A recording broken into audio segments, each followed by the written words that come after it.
సంత్ సేవాలాల్ మహారాజ్ జయంతిని పురస్కరించుకుని గిరిజన శక్తి ఆధ్వర్యంలో ఓయూ జేఏసీ నేత ఎన్సీపీ గేట్ నుంచి ఆర్ట్స్ కళాశాల వరకు 2K రన్ నిర్వహించారు.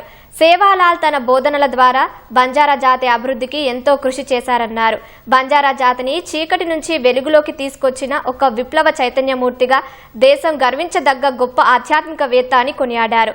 సంత్ సేవాలాల్ మహారాజ్ చూపిన మార్గంలో పయనించి ఆయన ఆశయాలను కొనసాగించాలని సూచించారు. భారతదేశంలో ఉన్నటువంటి 15 కోట్ల మంది గిరిజనులకు ఆధ్యాత్మిక ఒక గురువు అయినటువంటి సంత్ సేవాలాల్ మహారాజ్ జయంతిని సందర్భించుకుని ఈ రోజు గిరిజన శక్తి రాష్ట్ర అధ్యక్షుడు శరత్ గారి ఆధ్వర్యంలో ఉస్మానియా యూనివర్సిటీ హైదరాబాద్ లో 2K రన్ నిర్వహించడం జరిగింది. ఈ రోజు భారతదేశంలో ఉన్నటువంటి బంజారాలందరికీ కూడా రిక్వెస్ట్ చేస్తా ఉన్నాం. రేపు ఫిబ్రవరి 15 నాడు భారతదేశంలో తమ తాండాలలో సంత్ సేవాలాల్ మహారాజ్ జయంతి ఉత్సవాలు జరుపుకోవాలని, సమాజంలో ఉన్నటువంటి దురాచారాలను, సమాజంలో ఉన్నటువంటి సంఘ విద్రోహాలను, సమాజంలో జరుగుతున్నటువంటి అరాచకాలను పూర్తిగా తుడిచిపెట్టాలని చెప్పేసి మద్యానికి మాంసానికి దూరంగా ఉండాలని మహారాజ్ సూచనలు ప్రతి యువత ముందుండి నడిపించాలని కోరుకుంటూ ఈ కార్యక్రమాన్ని విజయవంతం చేసిన ప్రతి ఒక్కరికి కూడా ధన్యవాదాలు.